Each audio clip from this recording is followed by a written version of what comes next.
Carmilla by J. Sheridan Le Fanu.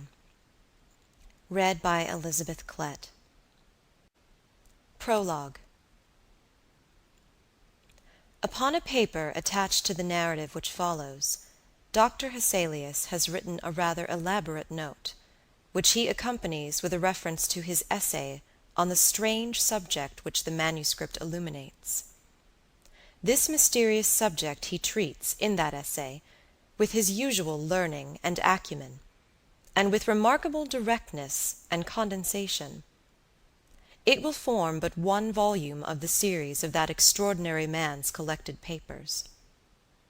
As I publish the case in this volume simply to interest the laity, I shall forestall the intelligent lady who relates it in nothing, and after due consideration I have determined, therefore, to abstain from presenting any précis of the learned doctor's reasoning, or extract from his statement on a subject which he describes as involving, not improbably, some of the profoundest arcana of our dual existence and its intermediates.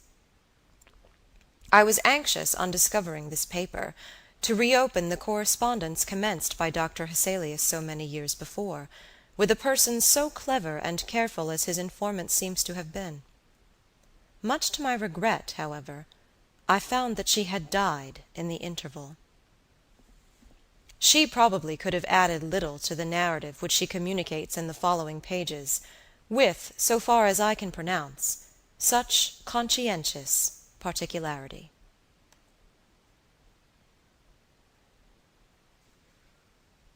Chapter 1. An Early Fright. In Styria, we, though by no means magnificent people, inhabit a castle, or schloss. A small income in that part of the world goes a great way. 800 or 900 a year does wonders. Scantily enough ours would have answered among wealthy people at home. My father is English, and I bear an English name, although I never saw England. But here, in this lonely and primitive place, where everything is so marvelously cheap, I really don't see how ever so much more money would be at all materially adding to our comforts, or even luxuries. My father was in the Austrian service, and retired upon a pension and his patrimony, and purchased this feudal residence and the small estate on which it stands, a bargain. Nothing can be more picturesque or solitary. It stands on a slight eminence in a forest.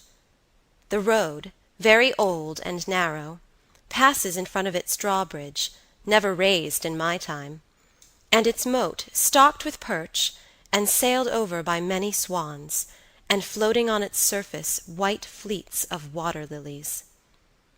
Over all this the schloss shows its many-windowed front, its towers, and its Gothic chapel.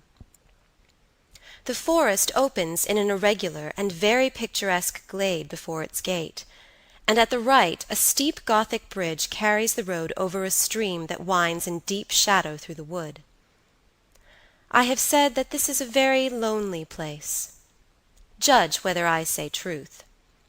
Looking from the hall door towards the road, the forest in which our castle stands extends 15 miles to the right, and 12 to the left. The nearest inhabited village is about 7 of your English miles to the left. The nearest inhabited schloss of any historic associations is that of old General Spielsdorf, nearly 20 miles away to the right.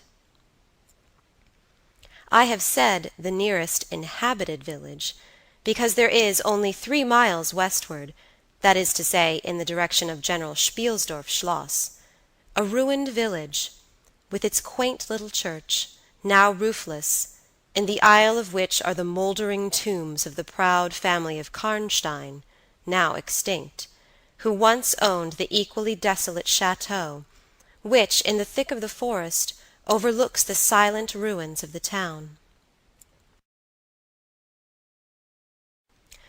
Respecting the cause of the desertion of this striking and melancholy spot, there is a legend which I shall relate to you another time. I must tell you now how very small is the party who constitute the inhabitants of our castle. I don't include servants, or those dependents who occupy rooms in the buildings attached to the Schloss. Listen and wonder. My father, who was the kindest man on earth, but growing old, and I, at the date of my story, only 19. 8 years have passed since then. I and my father constituted the family at the Schloss. My mother, a Styrian lady, died in my infancy, but I had a good-natured governess, who had been with me from, I might almost say, my infancy. I could not remember the time when her fat, benignant face was not a familiar picture in my memory. This was Madame Perrodon, a native of Berne, whose care and good nature now in part supplied to me the loss of my mother, whom I do not even remember, so early I lost her. She made a third at our little dinner party. There was a fourth, Mademoiselle de La Fontaine, a lady such as you term, I believe, a finishing governess. She spoke French and German, Madame Perrodon French and broken English, to which my father and I added English, which, partly to prevent its becoming a lost language among us, and partly from patriotic motives, we spoke every day. The consequence was a babel, at which strangers used to laugh, and which I shall make no attempt to reproduce in this narrative. And there were 2 or 3 young lady friends besides, pretty nearly of mine own age, who were occasional visitors, for longer or shorter terms, and these visits I sometimes returned. These were our regular social resources, but of course there were chance visits from neighbors of only 5 or 6 leagues distance. My life was, notwithstanding, rather a solitary one, I can assure you. My gouvernante had just so much control over me as you might conjecture such sage persons would have in the case of a rather spoiled girl, whose only parent allowed her pretty nearly her own way in everything. The first occurrence in my existence, which produced a terrible impression upon my mind, which, in fact, never has been effaced, was one of the very earliest incidents of my life which I can recollect. Some people will think it so trifling that it should not be recorded here. You will see, however, by and by, why I mention it. The nursery, as it was called, though I had it all to myself, was a large room in the upper story of the castle with a steep oak roof. I can't have been more than 6 years old, when one night I awoke, and looking round the room from my bed, failed to see the nursery maid. Neither was my nurse there, and I thought myself alone. I was not frightened, for I was one of those happy children who are studiously kept in ignorance of ghost stories, of fairy tales, and of all such lore as makes us cover up our heads when the door cracks suddenly, or the flicker of an expiring candle makes the shadow of a bedpost dance upon the wall nearer to our faces. I was vexed and insulted at finding myself, as I conceived, neglected, and I began to whimper, preparatory to a hearty bout of roaring, when, to my surprise, I saw a solemn but very pretty face looking at me from the side of the bed. It was that of a young lady, who was kneeling with her hands under the coverlet. I looked at her with a kind of pleased wonder, and ceased whimpering. She caressed me with her hands, and lay down beside me on the bed, and drew me towards her, smiling. I felt immediately delightfully soothed, and fell asleep again. I was wakened by a sensation as if 2 needles ran into my breast very deep at the same moment, and I cried loudly. The lady started back, with her eyes fixed on me, and then slipped down upon the floor, and, as I thought, hid herself under the bed. I was now for the first time frightened, and I yelled with all my might and main. Nurse, nursery maid, housekeeper, all came running in, and hearing my story, they made light of it, soothing me all they could meanwhile. But, child as I was, I could perceive that their faces were pale with an unwonted look of anxiety, and I saw them look under the bed and about the room, and peep under tables and pluck open cupboards, and the housekeeper whispered to the nurse, "Lay your hand along that hollow in the bed. Someone did lie there, so sure as you did not. The place is still warm."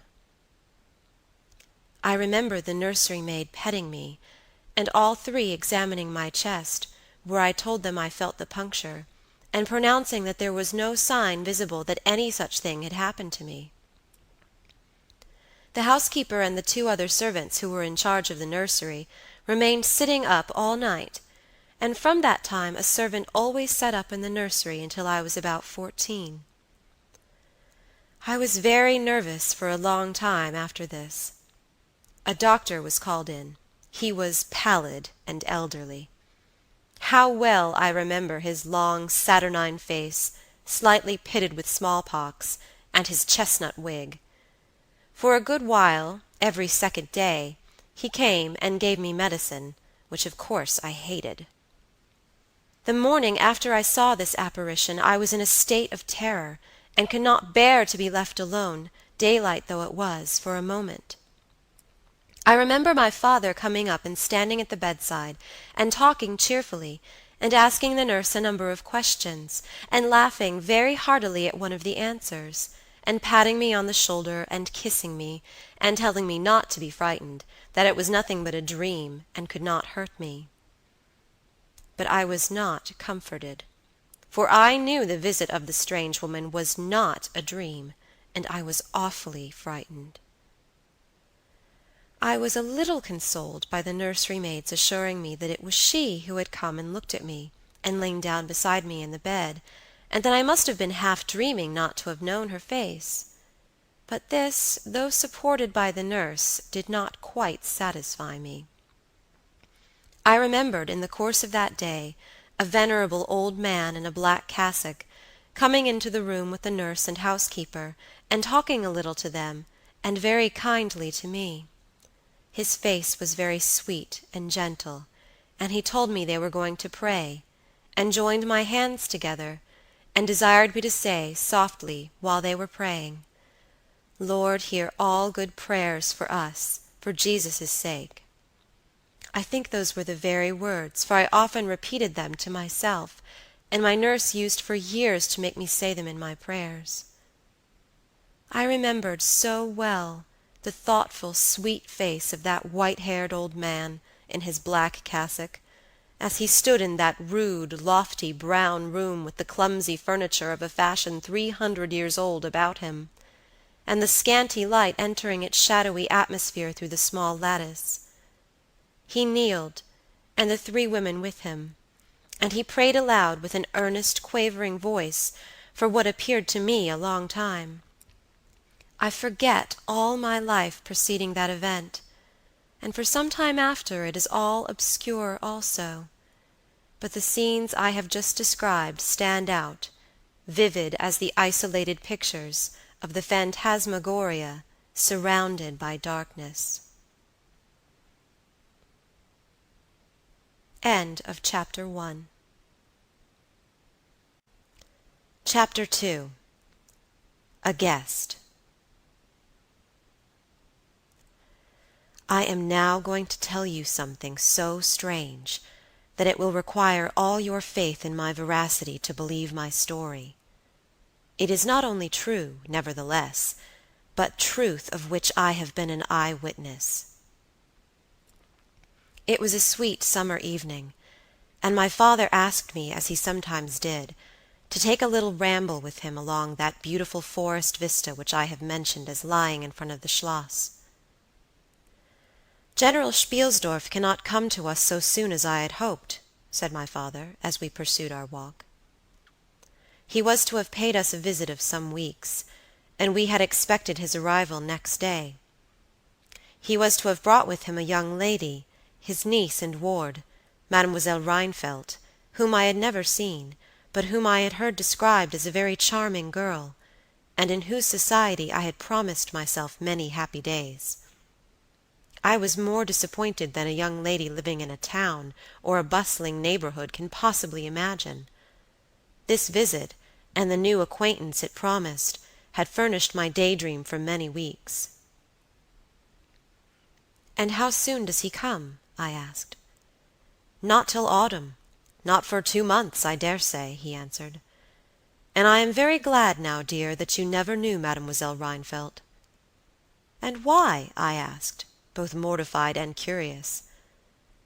"Because the poor young lady is dead," he replied. "I quite forgot I had not told you, but you were not in the room when I received the General's letter this evening." I was very much shocked. General Spielsdorf had mentioned in his first letter, 6 or 7 weeks before, that she was not so well as he would wish her, but there was nothing to suggest the remotest suspicion of danger. "Here is the General's letter," he said, handing it to me. "I am afraid he is in great affliction.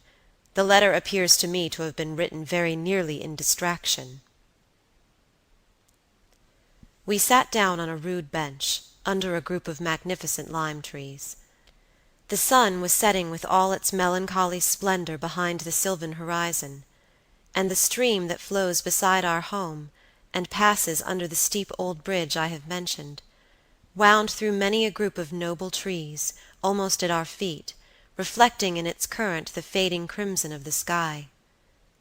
General Spielsdorf's letter was so extraordinary, so vehement, and in some places so self-contradictory, that I read it twice over, the second time aloud to my father, and was still unable to account for it, except by supposing that grief had unsettled his mind.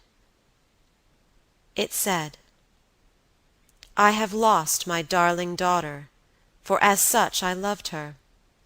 During the last days of dear Bertha's illness I was not able to write to you. Before then I had no idea of her danger. I have lost her, and now learn all too late. She died in the peace of innocence, and in the glorious hope of a blessed futurity. The fiend who betrayed our infatuated hospitality has done it all. I thought I was receiving into my house innocence, gaiety, a charming companion for my lost Bertha. Heavens, what a fool have I been! I thank God my child died without a suspicion of the cause of her sufferings. She is gone without so much as conjecturing the nature of her illness, and the accursed passion of the agent of all this misery. I devote my remaining days to tracking and extinguishing a monster. I am told I may hope to accomplish my righteous and merciful purpose. At present there is scarcely a gleam of light to guide me. I curse my conceited incredulity, my despicable affectation of superiority, my blindness, my obstinacy, all too late. I cannot write or talk collectedly now. I am distracted. So soon as I shall have a little recovered, I mean to devote myself for a time to enquiry, which may possibly lead me as far as Vienna. Some time in the autumn, 2 months hence, or earlier if I live, I will see you. That is, if you permit me. I will then tell you all that I scarce dare put upon paper now. Farewell. Pray for me, dear friend." In these terms ended this strange letter. Though I had never seen Bertha Rheinfeldt, my eyes filled with tears at the sudden intelligence. I was startled, as well as profoundly disappointed. The sun had now set, and it was twilight by the time I had returned the General's letter to my father. It was a soft, clear evening, and we loitered, speculating upon the possible meanings of the violent and incoherent sentences which I had just been reading. We had nearly a mile to walk before reaching the road that passes the Schloss in front, and by that time the moon was shining brilliantly. At the drawbridge we met Madame Perrodon and Mademoiselle de la Fontaine, who had come out without their bonnets to enjoy the exquisite moonlight. We heard their voices gabbling in animated dialogue as we approached. We joined them at the drawbridge, and turned about to admire with them the beautiful scene. The glade through which we had just walked lay before us. At our left, the narrow road wound away under clumps of lordly trees, and was lost to sight amid the thickening forest. At the right the same road crosses the steep and picturesque bridge, near which stands a ruined tower which once guarded that pass, and beyond the bridge an abrupt eminence rises, covered with trees, and showing in the shadows some grey ivy-clustered rocks. Over the sward and low grounds a thin film of mist was stealing like smoke, marking the distances with a transparent veil, and here and there we could see the river faintly flashing in the moonlight. No softer, sweeter scene could be imagined. The news I had just heard made it melancholy, but nothing could disturb its character of profound serenity and the enchanted glory and vagueness of the prospect. My father, who enjoyed the picturesque, and I stood looking in silence over the expanse beneath us. The two good governesses, standing a little way behind us, discoursed upon the scene, and were eloquent upon the moon. Madame Perrodon was fat, middle-aged, and romantic, and talked and sighed poetically. Mademoiselle de La Fontaine, in right of her father, who was a German, assumed to be psychological, metaphysical, and something of a mystic, now declared that when the moon shone with a light so intense it was well known that it indicated a special spiritual activity. The effect of the full moon in such a state of brilliancy was manifold. It acted on dreams, it acted on lunacy, it acted on nervous people, it had marvelous physical influences connected with life. Mademoiselle related that her cousin, who was mate of a merchant ship, having taken a nap on deck on such a night, lying on his back, with his face full in the light of the moon, had wakened, after a dream of an old woman clawing him by the cheek, with his features horribly drawn to one side, and his countenance had never quite recovered his equilibrium. "The moon this night," she said, "is full of idyllic and magnetic influence. And see, when you look behind you at the front of the schloss, how all its windows flash and twinkle with that silvery splendor, as if unseen hands had lighted up the rooms to receive fairy guests." There are indolent styles of the spirits, in which, indisposed to talk ourselves, the talk of others is pleasant to our listless ears, and I gazed on, pleased with the tinkle of the ladies' conversation.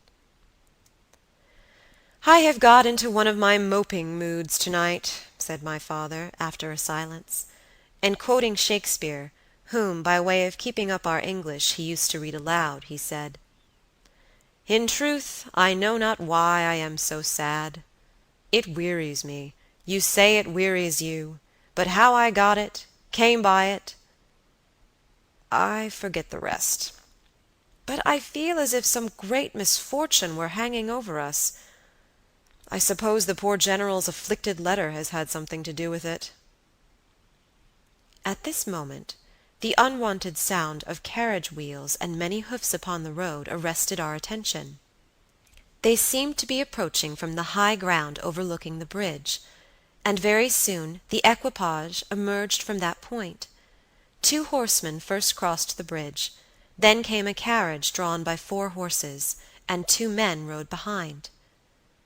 It seemed to be the traveling carriage of a person of rank, and we were all immediately absorbed in watching that very unusual spectacle. It became, in a few moments, greatly more interesting, for just as the carriage had passed the summit of the steep bridge, one of the leaders, taking fright, communicated his panic to the rest, and after a plunge or two the whole team broke into a wild gallop together, and dashing between the horsemen who rode in front, came thundering along the road towards us with the speed of a hurricane. The excitement of the scene was made more painful by the clear, long-drawn screams of a female voice from the carriage window. We all advanced in curiosity and horror, me rather in silence, the rest with various ejaculations of terror. Our suspense did not last long. Just before you reach the castle drawbridge, on the route they were coming, there stands by the roadside a magnificent lime tree. On the other stands an ancient stone cross, at sight of which the horses, now going at a pace that was perfectly frightful, swerved so as to bring the wheel over the projecting roots of the tree. I knew what was coming. I covered my eyes, unable to see it out, and turned my head away. At the same moment I heard a cry from my lady friends who had gone on a little. Curiosity opened my eyes, and I saw a scene of utter confusion. 2 of the horses were on the ground, the carriage lay upon its side with 2 wheels in the air, the men were busy removing the traces, and a lady with a commanding air and figure had gotten out, and stood with clasped hands, raising the handkerchief that was in them every now and then to her eyes. Through the carriage door was now lifted a young lady, who appeared to be lifeless. My dear old father was already beside the elder lady, with his hat in his hand, evidently tendering his aid and the resources of his schloss. The lady did not appear to hear him, or to have eyes for anything but the slender girl who was being placed against the slope of the bank.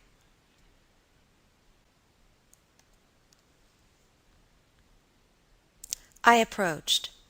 The young lady was apparently stunned, but she was certainly not dead. My father, who piqued himself on being something of a physician, had just had his fingers on her wrist, and assured the lady, who declared herself her mother, that her pulse, though faint and irregular, was undoubtedly still distinguishable. The lady clasped her hands and looked upward, as if in a momentary transport of gratitude, but immediately she broke out again in that theatrical way which is, I believe, natural to some people. She was what is called a fine-looking woman for her time of life, and must have been handsome. She was tall, but not thin, and dressed in black velvet, and looked rather pale, but with a proud and commanding countenance, though now agitated strangely. "Who was ever being so born to calamity?" I heard her say, with clasped hands, as I came up. "Here am I, on a journey of life and death, in prosecuting which to lose an hour is possibly to lose all. My child will not have recovered sufficiently to resume her route for who can say how long? I must leave her. I cannot, dare not delay. How far on, sir, can you tell, is the nearest village? I must leave her there, and shall not see my darling, or even hear of her till my return 3 months hence." I plucked my father by the coat, and whispered earnestly in his ear, "Oh, papa, pray ask her to let her stay with us. It would be so delightful. Do, pray." "If madame will entrust her child to the care of my daughter, and of her good gouvernante, Madame Perrodon, and permit her to remain as our guest, under my charge, until her return, it will confer a distinction and an obligation upon us, and we shall treat her with all the care and devotion which so sacred a trust deserves." "I cannot do that, sir. It would be to task your kindness and chivalry too cruelly," said the lady distractedly. "It would, on the contrary, be to confer on us a very great kindness at the moment when we most need it. My daughter has just been disappointed by a cruel misfortune, in a visit from which she had long anticipated a great deal of happiness. If you confide this young lady to our care, it will be her best consolation. The nearest village on your route is distant, and affords no such inn as you could think of placing your daughter at. You cannot allow her to continue her journey for any considerable distance without danger.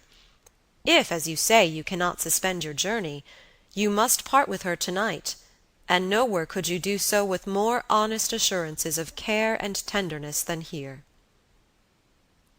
There was something in this lady's air and appearance so distinguished, and even imposing, and in her manner so engaging, as to impress one, quite apart from the dignity of her equipage, with a conviction that she was a person of consequence. By this time the carriage was replaced in its upright position, and the horses, quite tractable, in the traces again. The lady threw on her daughter a glance which I fancied was not quite so affectionate as one might have anticipated from the beginning of the scene. And then she beckoned slightly to my father, and withdrew 2 or 3 steps with him out of hearing, and talked to him with a fixed and stern countenance, not at all like that with which she had hitherto spoken.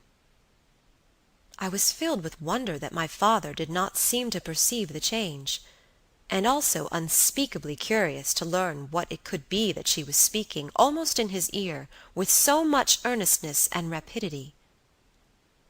2 or 3 minutes at most, I think, she remained thus employed. Then she turned, and a few steps brought her to where her daughter lay, supported by Madame Perrodon. She kneeled beside her for a moment, and whispered, as Madame supposed, a little benediction in her ear. Then, hastily kissing her, she stepped into her carriage, the door was closed, the footmen in stately liveries jumped up behind, the outriders spurred on, the postilions cracked their whips, the horses plunged and broke suddenly into a furious canter that threatened soon again to become a gallop, and the carriage whirled away, followed at the same rapid pace by the 2 horsemen in the rear.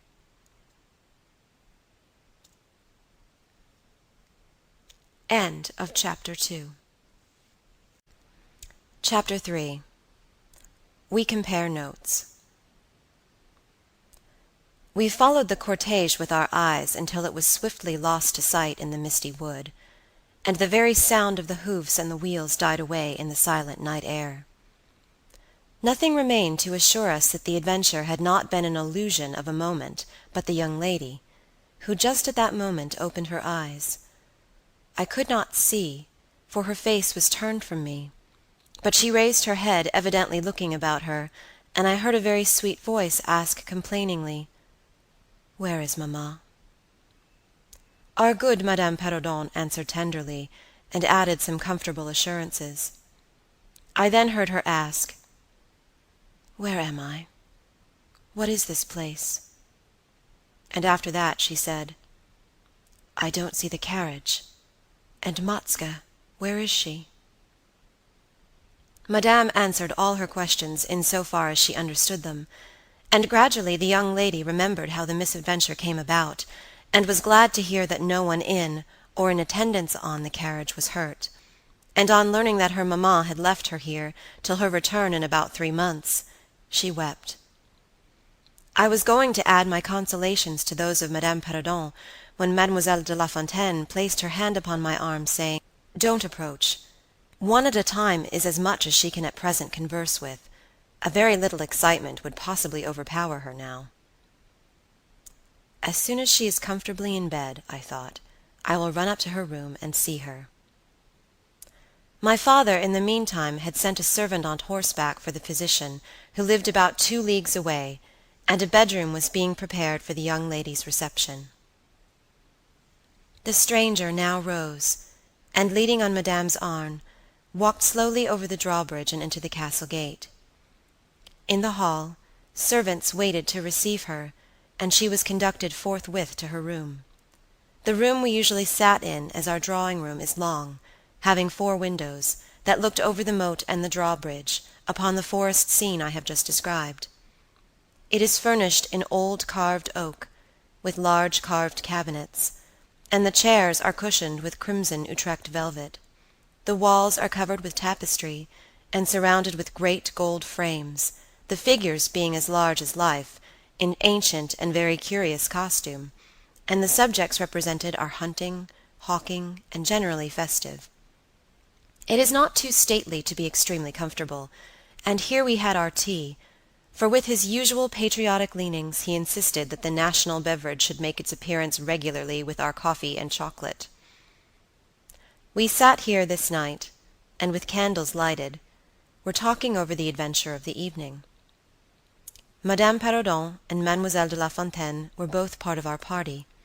The young stranger had hardly lain down in her bed when she sank into a deep sleep, and those ladies had left her in the care of a servant. "How do you like our guest?" I asked, as soon as Madame entered. "Tell me all about her." "I like her extremely," answered Madame. "She is, I almost think, the prettiest creature I ever saw, about your age, and so gentle and nice.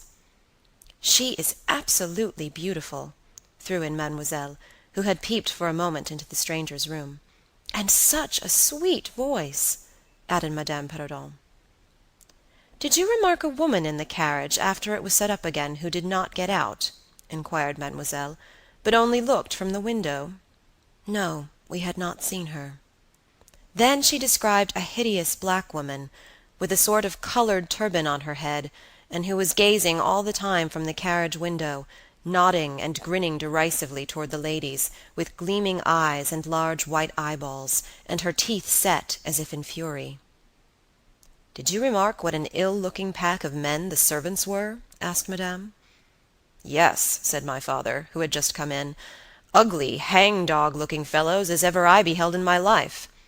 I hope they mayn't rob the poor lady in the forest. They are clever rogues, however. They got everything to rights in a minute." "I dare say they are worn out with too long traveling," said Madame. "Besides looking wicked, their faces were so strangely lean, and dark, and sullen. I am very curious, I own, but I dare say the young lady will tell you all about it tomorrow if she is sufficiently recovered." "I don't think she will," said my father, with a mysterious smile, and a little nod of his head as if he knew more about it than he cared to tell us. This made us all the more inquisitive as to what had passed between him and the lady in black velvet, in the brief but earnest interview that had immediately preceded her departure. We were scarcely alone when I entreated him to tell me. He did not need much pressing. "There is no particular reason why I should not tell you.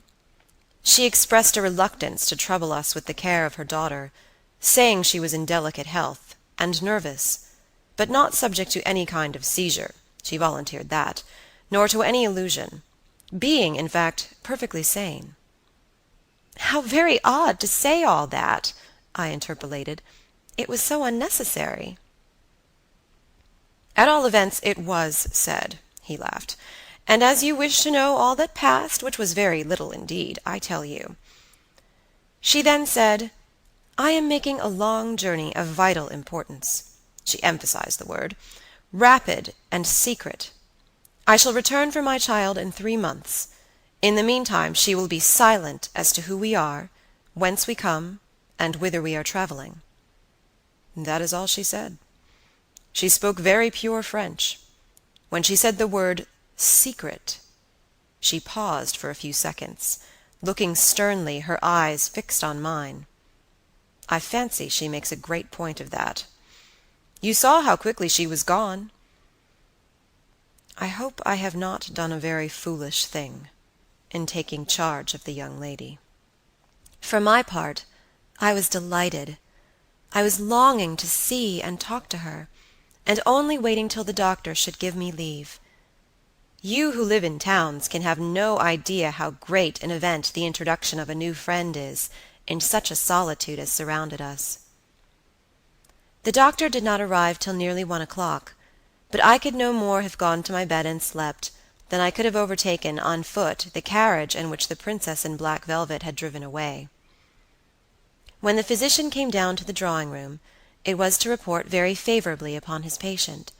She was now sitting up, her pulse quite regular, apparently perfectly well. She had sustained no injury, and the little shock to her nerves had passed away quite harmlessly. There could be no harm certainly in my seeing her if we both wished it, and with this permission I sent forthwith to know whether she would allow me to visit her for a few minutes in her room. The servant returned immediately to say that she desired nothing more. You may be sure I was not long in availing myself of this permission. Our visitor lay in one of the handsomest rooms in the Schloss. It was, perhaps, a little stately.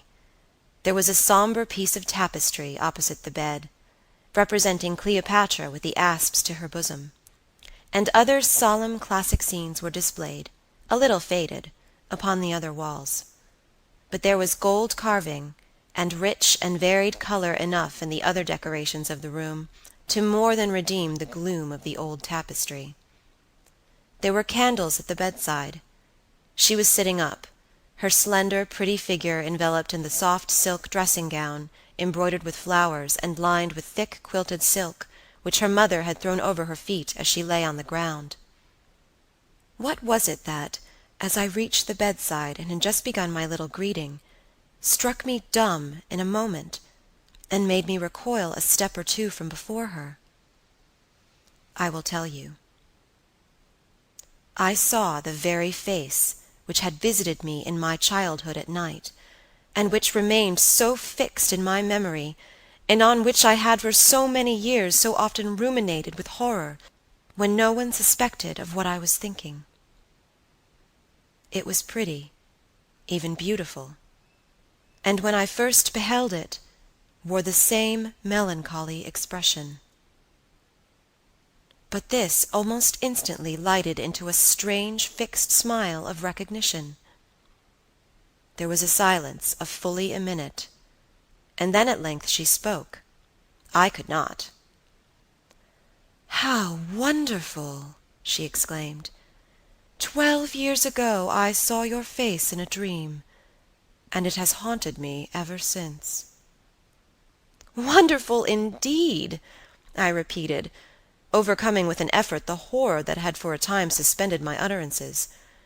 12 years ago, in vision or reality, I certainly saw you. I could not forget your face.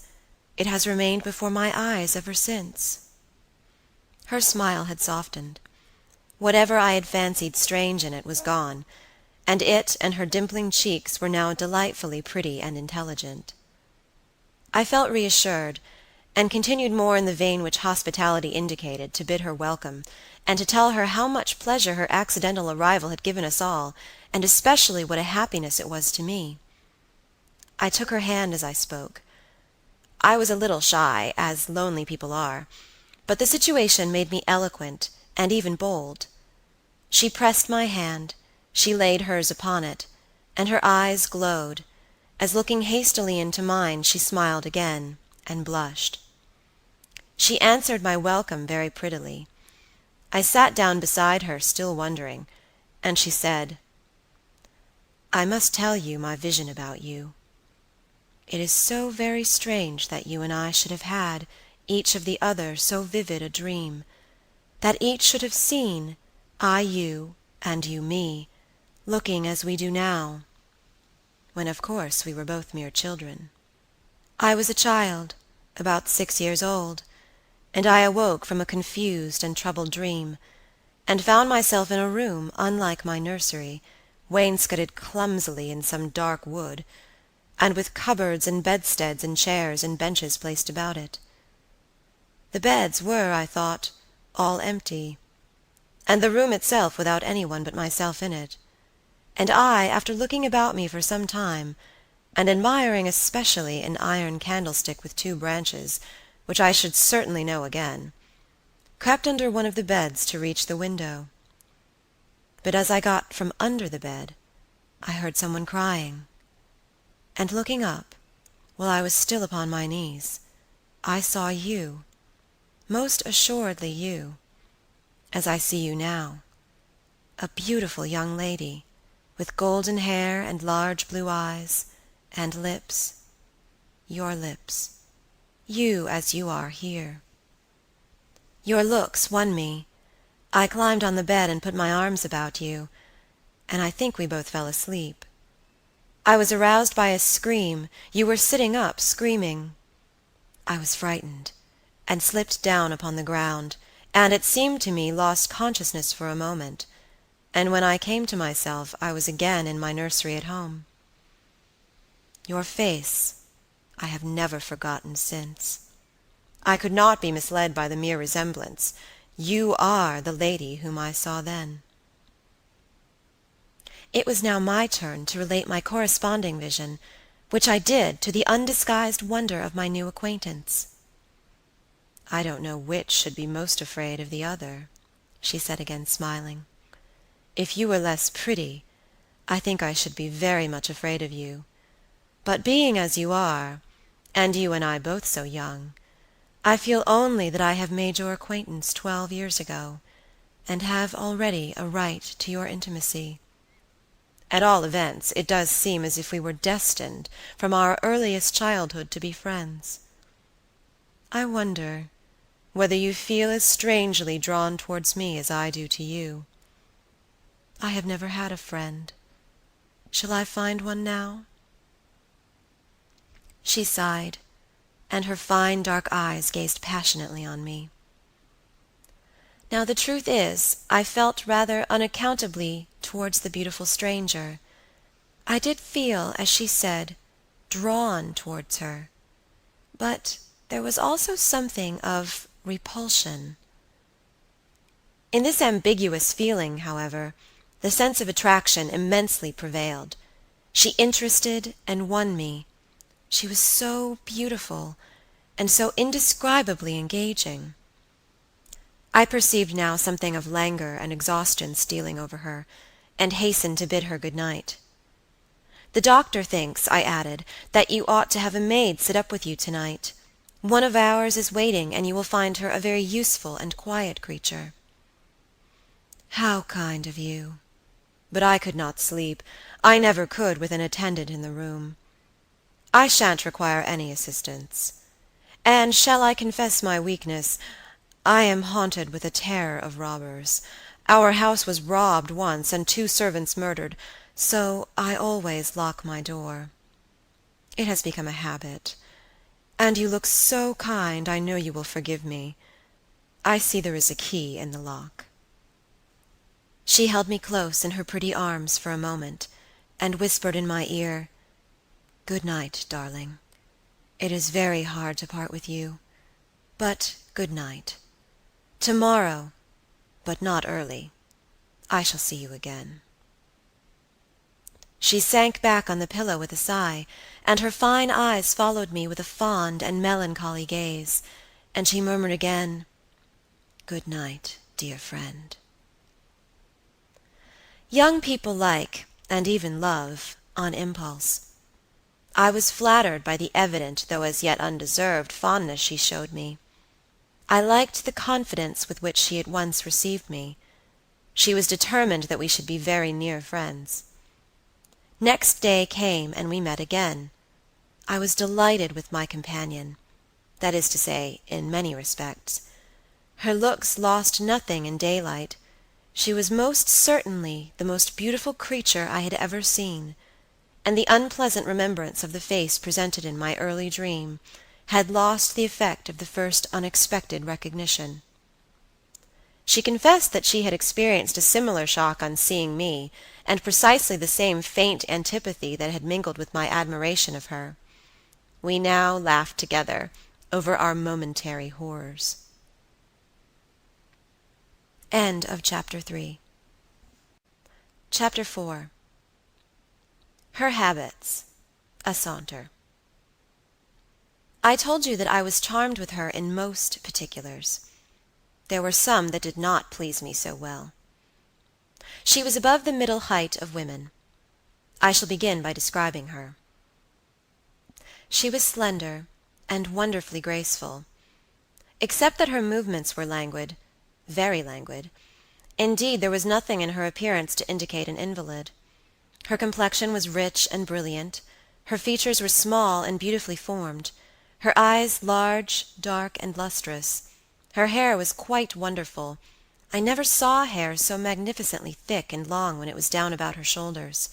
I have often placed my hands under it and laughed with wonder at its weight. It was exquisitely fine and soft, and in color a rich, very dark brown, with something of gold. I loved to let it down, tumbling with its own weight, as in her room she lay back in her chair talking in her sweet low voice. I used to fold and braid it, and spread it out and play with it. Heavens! If I had but known all. I said there were particulars which did not please me. I have told you that her confidence won me the first night I saw her, but I found that she exercised with respect to herself, her mother, her history, everything, in fact, connected with her life, plans, and people, an ever wakeful reserve. I dare say I was unreasonable. Perhaps I was wrong.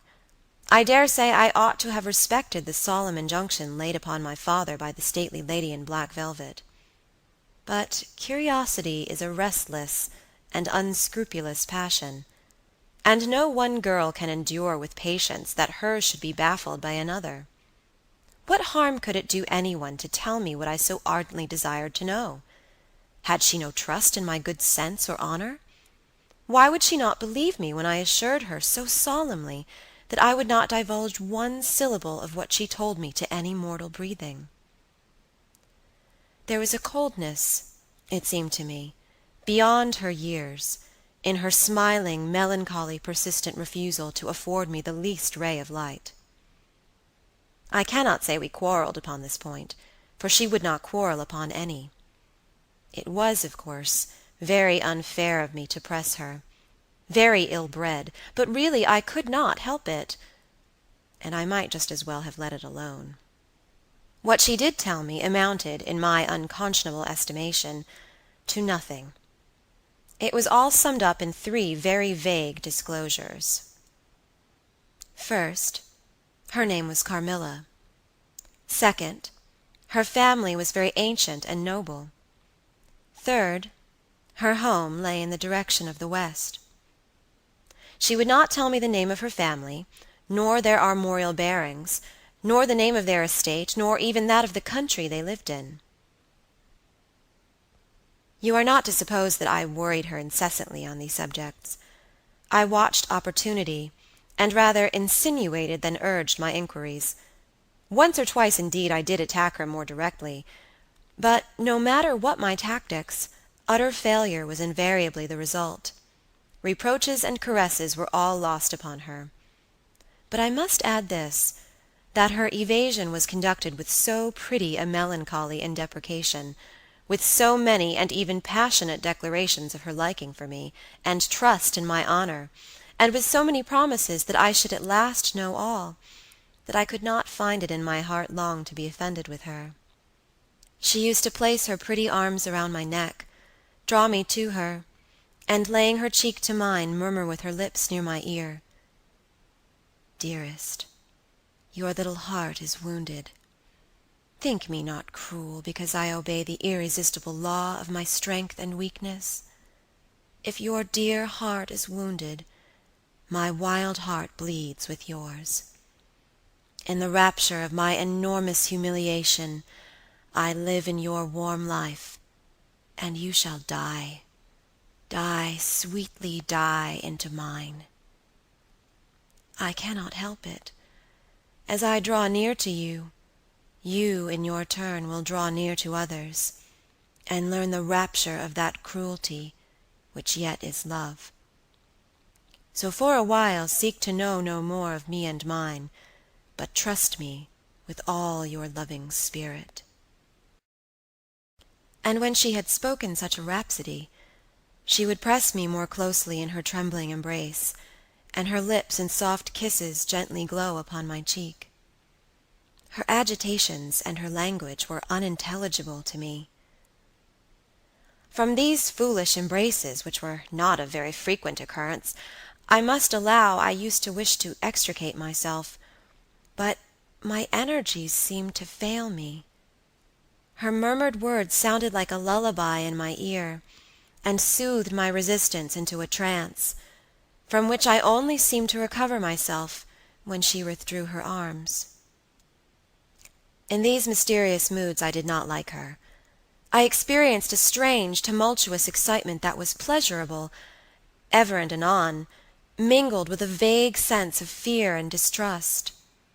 I had no distinct thoughts about her while such scenes lasted, but I was conscious of a love growing into adoration, and also of abhorrence.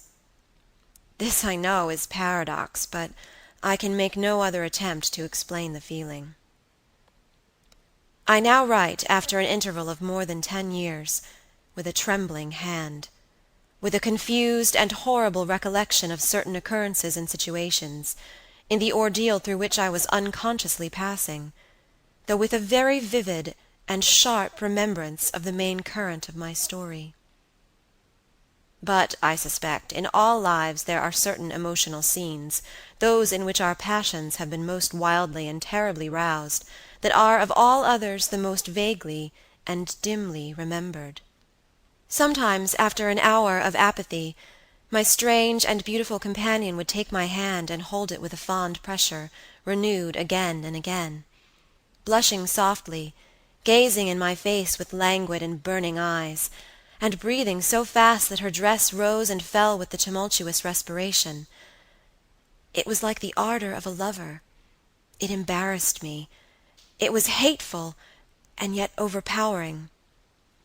And with gloating eyes she drew me to her, and her hot lips traveled along my cheek in kisses, and she would whisper, almost in sobs, "You are mine.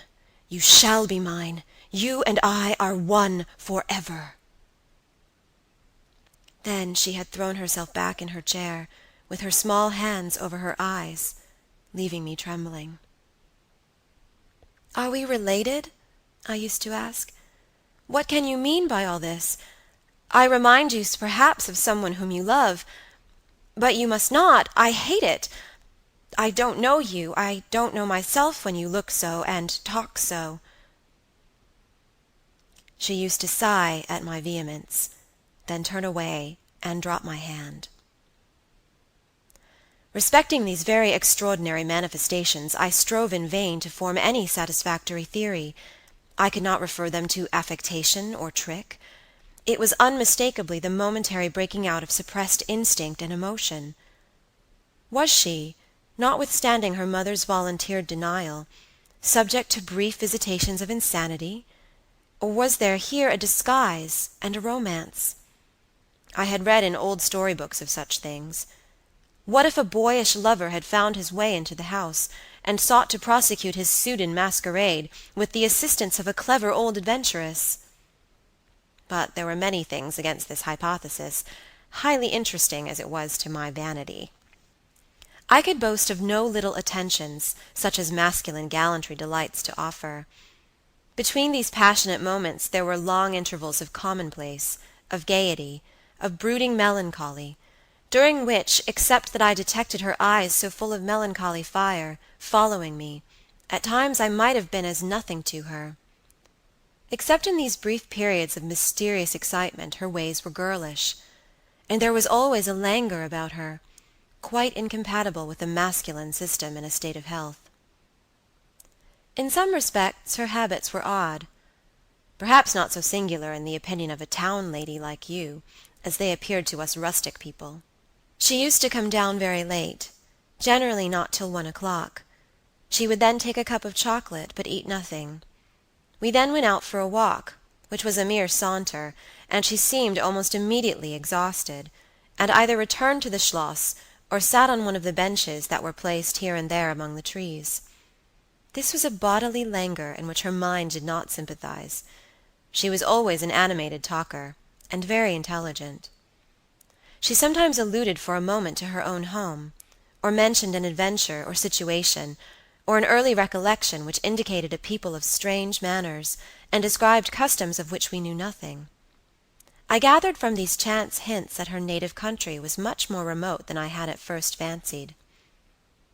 As we sat thus one afternoon under the trees, a funeral passed us by. It was that of a pretty young girl, whom I had often seen, the daughter of one of the rangers of the forest. The poor man was walking behind the coffin of his darling. She was his only child, and he looked quite heartbroken. Peasants walking 2 and 2 came behind. They were singing a funeral hymn. I rose to mark my respect as they passed, and joined in the hymn they were very sweetly singing. My companion shook me a little roughly, and I turned surprised. She said brusquely, "Don't you perceive how discordant that is?" "I think it very sweet, on the contrary," I answered, vexed at the interruption, and very uncomfortable lest the people who composed the little procession should observe and resent what was passing.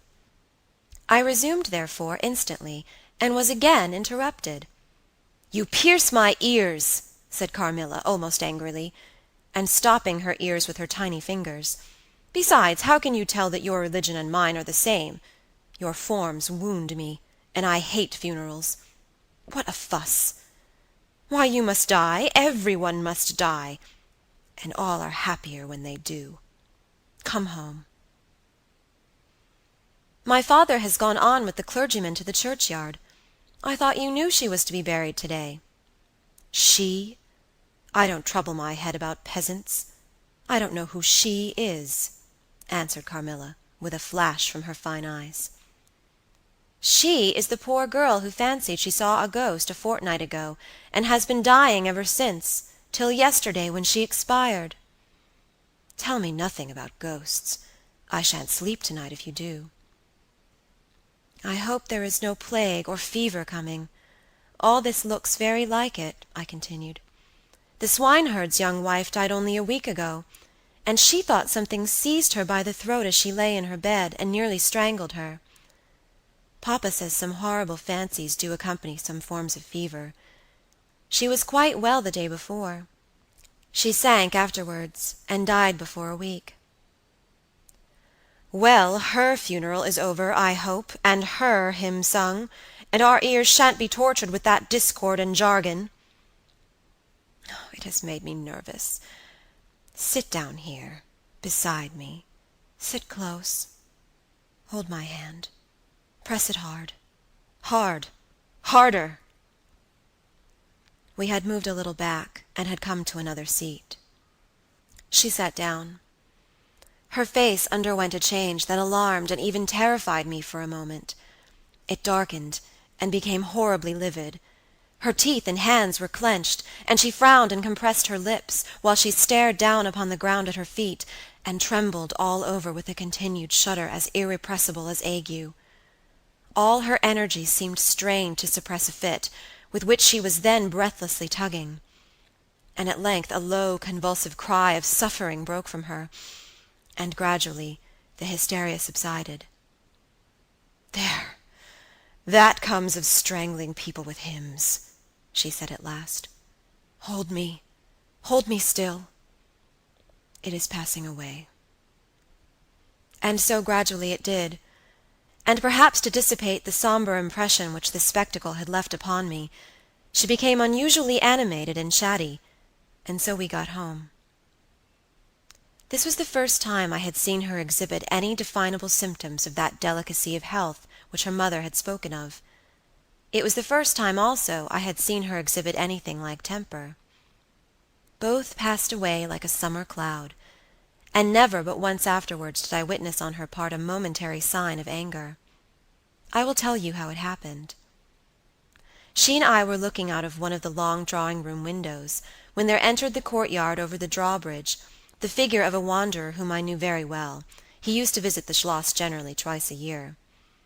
It was the figure of a hunchback, with the sharp, lean features that generally accompany deformity. He wore a pointed black beard, and he was smiling from ear to ear, showing his white fangs.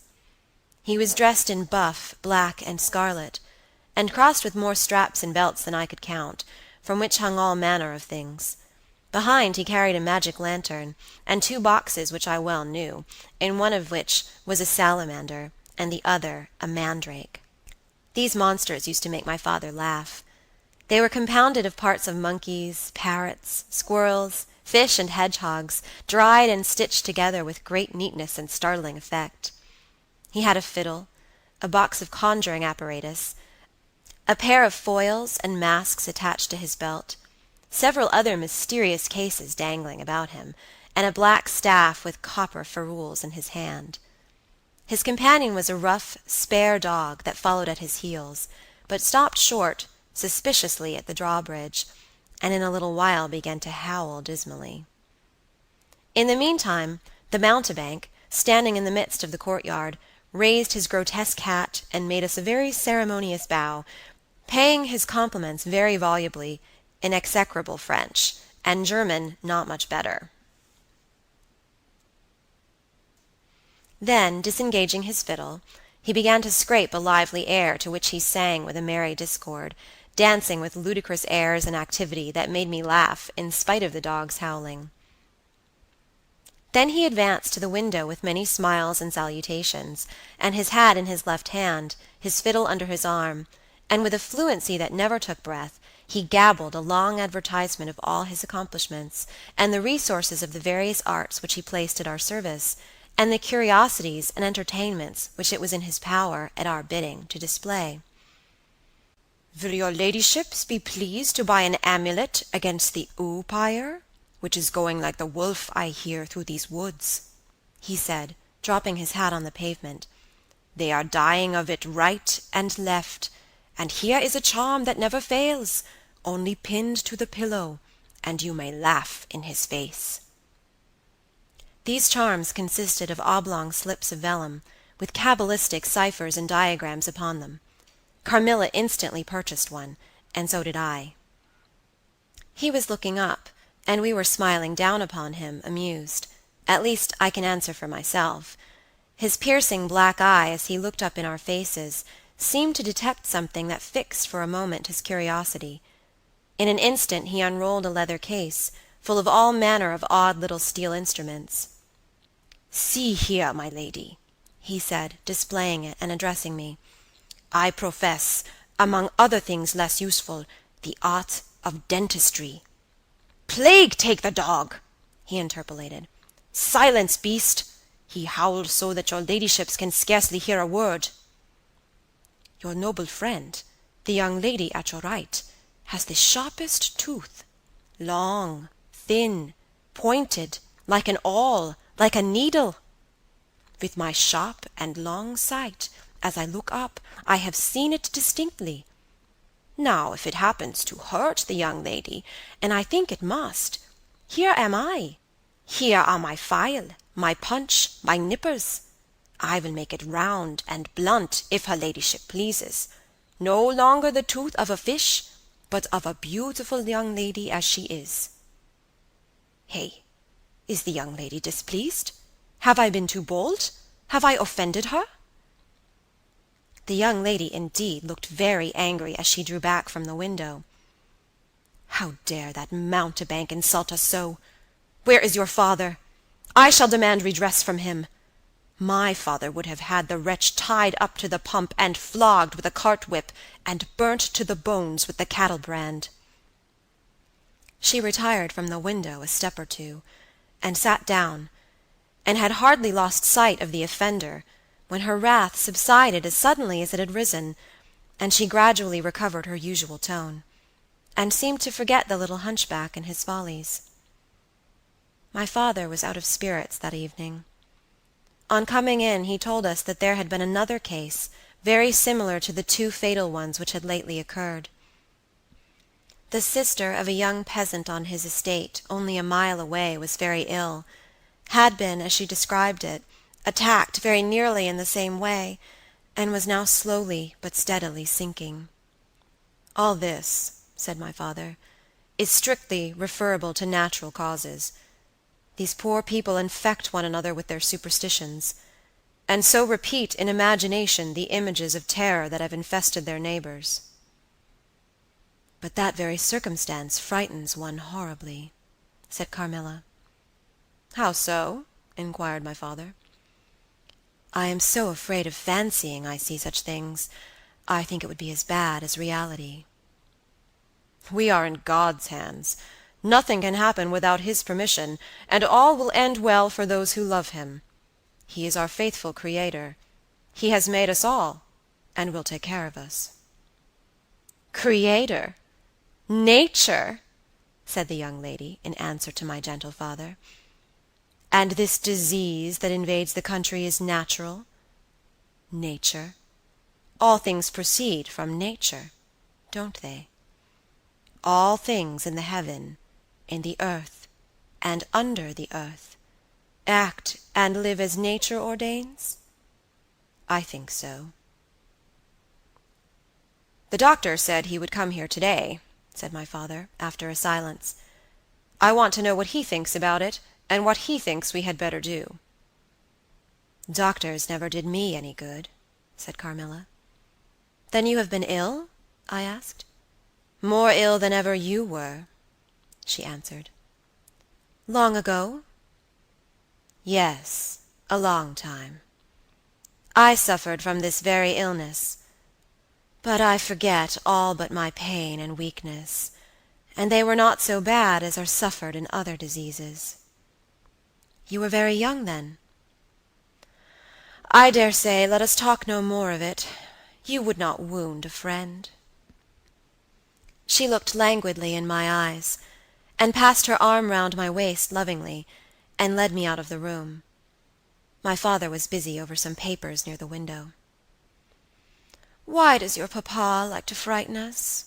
said the pretty girl with a sigh and a little shudder. "He doesn't, dear Carmilla, it is the very furthest thing from his mind." "Are you afraid, dearest?" "I should be very much if I fancied there was any real danger of my being attacked as those poor people were." "You are afraid to die?" "Yes, everyone is." "But to die as lovers may, to die together, so that they may live together. Girls are caterpillars while they live in the world, to be finally butterflies when the summer comes. But in the meantime there are grubs and larvae.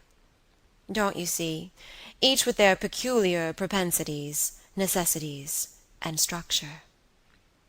So says Monsieur Buffon, in his big book, in the next room." Later in the day the doctor came, and was closeted with papa for some time.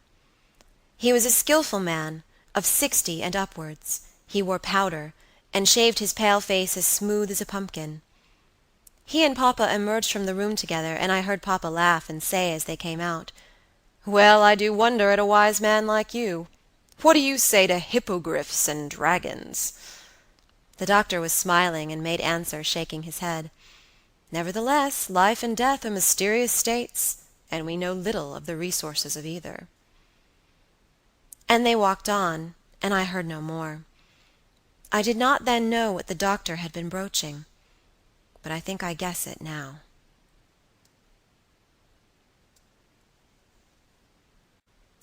Chapter 5. A Wonderful Likeness. This evening there arrived from Gratz the grave, dark-faced son of the picture cleaner, with a horse and cart laden with 2 large packing cases, having many pictures in each.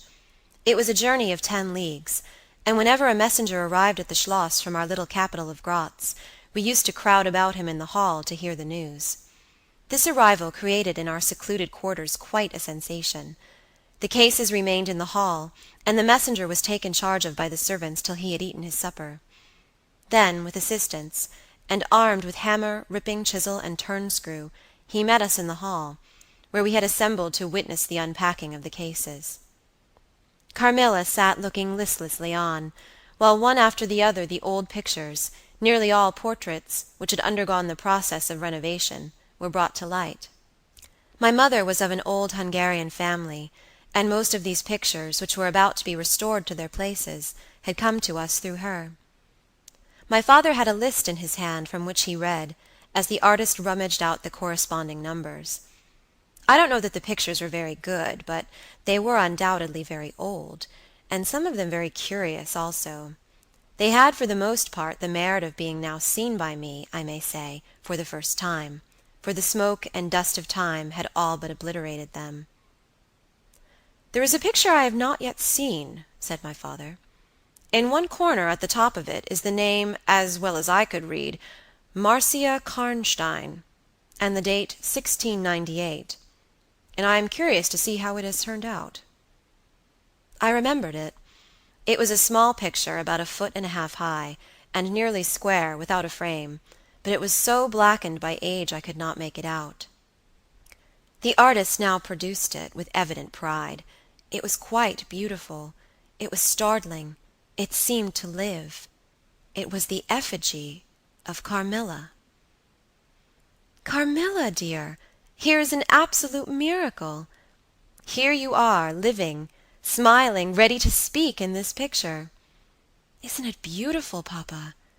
And see, even the little mole on her throat." My father laughed and said, "Certainly it is a wonderful likeness."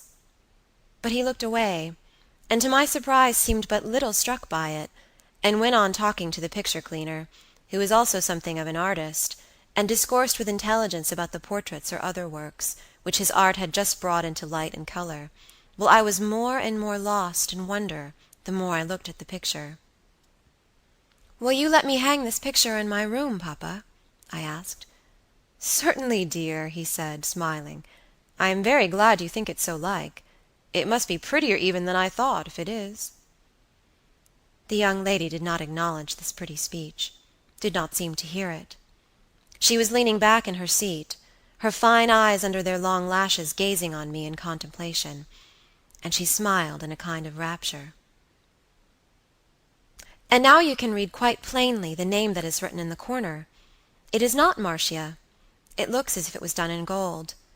The name is Mircalla, Countess Karnstein, and this is a little coronet over and underneath A.D. 1698. I am descended from the Karnsteins. That is, Mamma was."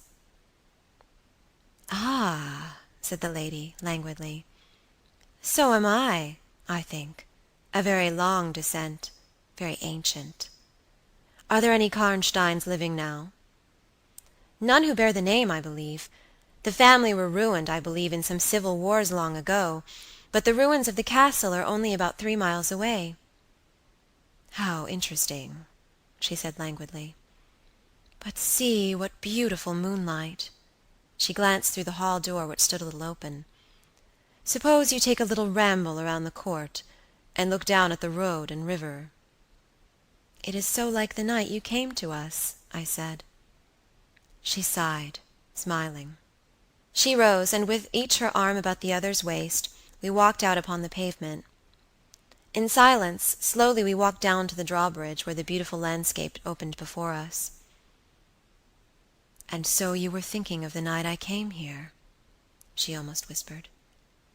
"Are you glad I came?" "Delighted, dear Carmilla," I answered. "And you asked for the picture you think like me to hang in your room," she murmured with a sigh, as she drew her arm closer about my waist, and let her pretty head sink upon my shoulder. "How romantic you are, Carmilla," I said. "Whenever you tell me your story, it will be made up chiefly of some one great romance." She kissed me silently. "I am sure, Carmilla, you have been in love, that there is at this moment an affair of the heart going on." "I have been in love with no one, and never shall," she whispered, "unless it should be with you." How beautiful she looked in the moonlight! Shy and strange was the look with which she quickly hid her face in my neck and hair, with tumultuous sighs that seemed almost to sob, and pressed in mine a hand that trembled. Her soft cheek was glowing against mine. "Darling, darling," she murmured, "I live in you, and you would die for me. I love you so." I started from her. She was gazing on me with eyes from which all fire, all meaning had flown, and a face colorless and apathetic. "Is there a chill in the air, dear?" she said drowsily. "I almost shiver. Have I been dreaming?" "Let us come in. Come in." "You look ill, Carmilla, a little faint. You certainly must take some wine," I said. "Yes, I will. I'm better now. I shall be quite well in a few minutes.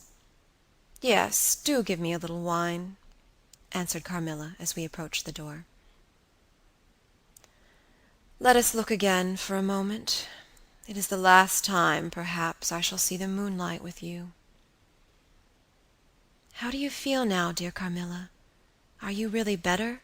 I asked.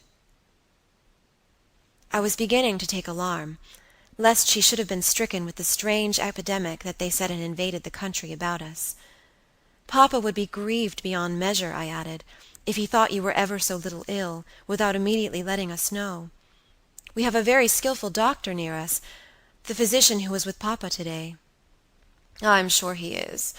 I know how kind you all are, but, dear child, I am quite well again. There is nothing ever wrong with me but a little weakness. People say I am languid. I am incapable of exertion. I can scarcely walk as far as a child of 3 years old, and every now and then the little strength I have falters, and I become as you have just seen me. But after all, I am very easily set up again. In a moment I am perfectly myself. See how I have recovered." So indeed she had. and she and I talked a great deal, and very animated she was, and the remainder of that evening passed without any recurrence of what I call her infatuations. I mean her crazy talk and looks, which embarrassed and even frightened me. But there occurred that night an event which gave my thoughts quite a new turn, and seemed to startle even Carmilla's languid nature into momentary energy. Chapter 6. A very strange agony. When we got into the drawing-room, and had sat down to our coffee and chocolate, although Carmilla did not take any, she seemed quite herself again, and Madame and Mademoiselle de la Fontaine joined us, and made a little card party, in the course of which Papa came in for what he called his dish of tea. When the game was over he sat down beside Carmilla on the sofa, and asked her a little anxiously whether she had heard from her mother since her arrival. She answered no. He then asked whether she knew where a letter would reach her at present. "I cannot tell," she answered ambiguously, "but I have been thinking of leaving you. You have been already too hospitable and too kind to me. I have given you an infinity of trouble, and I should wish to take a carriage tomorrow and post in pursuit of her. I know where I shall ultimately find her, although I dare not yet tell you." "But you must not dream of any such thing," exclaimed my father, to my great relief. "We can't afford to lose you so, and I won't consent to your leaving us except under the care of your mother, who was so good as to consent to your remaining with us till she herself should return. I should be quite happy if I knew that you heard from her, but this evening the accounts of the progress of the mysterious disease that has invaded our neighborhood grow even more alarming. And, my beautiful guest, I do feel the responsibility, unaided by advice from your mother, very much. But I shall do my best, and one thing is certain, that you must not think of leaving us without her distinct direction to that effect. We should suffer too much in parting from you to consent to it easily." "Thank you, sir, 1,000 times for your hospitality," she answered, smiling bashfully. "You have all been too kind to me. I have seldom been so happy in all my life before, as in your beautiful chateau, under your care, and in the society of your dear daughter." So he gallantly, in his old-fashioned way, kissed her hand, smiling and pleased at her little speech. I accompanied Carmilla as usual to her room, and sat and chatted with her while she was preparing for bed. "Do you think," I said at length, "that you will ever confide fully in me?" She turned round smiling, but made no answer, only continued to smile on me. "You won't answer that?" I said. "You can't answer pleasantly. I ought not to have asked you." "You are quite right to ask me that, or anything. You do not know how dear you are to me, or you could not think any confidence too great to look for. But I am under vows, know none half so awfully, and I dare not tell my story yet, even to you. The time is very near when you shall know everything. You will think me cruel, very selfish, but love is always selfish. The more ardent, the more selfish. How jealous I am, you cannot know. You must come with me, loving me, to death, or else hate me, and still come with me, and hating me through death and after. There is no such word as indifference in my apathetic nature." "Now, Carmilla, you are going to talk your wild nonsense again," I said hastily. "Not I. Silly little fool as I am, and full of whims and fancies. For your sake I'll talk like a sage. Were you ever at a ball?" "No, how you do run on. What is it like? How charming it must be." "I almost forget it is years ago." I laughed. "You are not so old. Your first ball can hardly be forgotten yet." "I remember everything about it, with an effort. I see it all, as divers see what is going on above them, through a medium, dense, rippling, but transparent.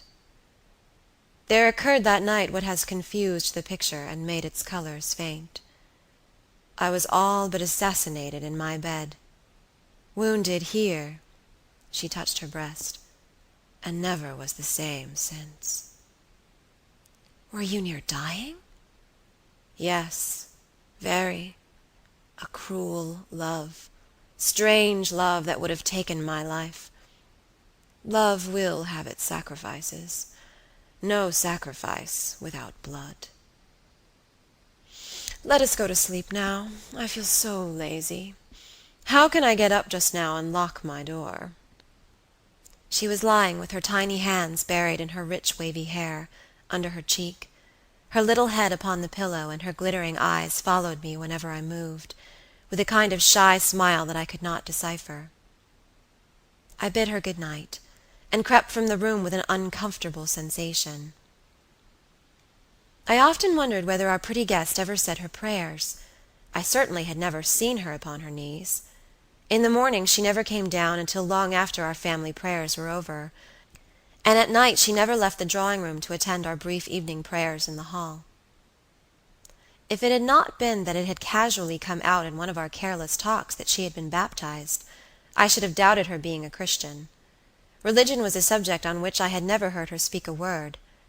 If I had known the world better, this particular neglect or antipathy would not have so much surprised me. The precautions of nervous people are infectious, and persons of a like temperament are pretty sure, after a time, to imitate them. I had adopted Carmilla's habit of locking her bedroom door, having taken into my head all her whimsical alarms about midnight invaders and prowling assassins. I had also adopted her precaution of making a brief search through her room, to satisfy herself that no lurking assassin or robber was ensconced. These wise measures taken, I got into my bed and fell asleep. A light was burning in my room. This was an old habit, of very early date, and which nothing could have tempted me to dispense with. Thus fortified, I might take my rest in peace. But dreams come through stone walls, light up dark rooms, or darken light ones, and their persons make their exits and their entrances as they please, and laugh at locksmiths. I had a dream that night that was the beginning of a very strange agony. I cannot call it a nightmare, for I was quite conscious of being asleep. But I was equally conscious of being in my room, and lying in bed precisely as I actually was. I saw, or fancied I saw, the room and its furniture just as I had seen it last, except that it was very dark, and I saw something moving round the foot of the bed, which at first I could not accurately distinguish. But I soon saw that it was a sooty black animal that resembled a monstrous cat. It appeared to me about 4 or 5 feet long, for it measured fully the length of the hearthrug as it passed over it, and it continued toing and froing with the lithe, sinister restlessness of a beast in a cage. I could not cry out, although, as you may suppose, I was terrified. Its pace was growing faster, and the room rapidly darker and darker, and at length so dark that I could no longer see anything of it but its eyes. I felt it spring lightly on the bed. The 2 broad eyes approached my face, and suddenly I felt a stinging pain as if 2 large needles darted an inch or 2 apart deep into my breast. I waked with a scream. The room was lighted by the candle that burnt there all through the night, and I saw a female figure standing at the foot of the bed a little at the right side. It was in a dark, loose dress, and its hair was down and covered its shoulders. A block of stone could not have been more still. There was not the slightest stir of respiration. As I stared at it, the figure appeared to have changed its place, and was now nearer the door, then close to it, the door opened, and it passed out. I was now relieved, and able to breathe and move. My first thought was that Carmilla had been playing me a trick, and that I had forgotten to secure my door. I hastened to it, and found it locked as usual on the inside. I was afraid to open it. I was horrified.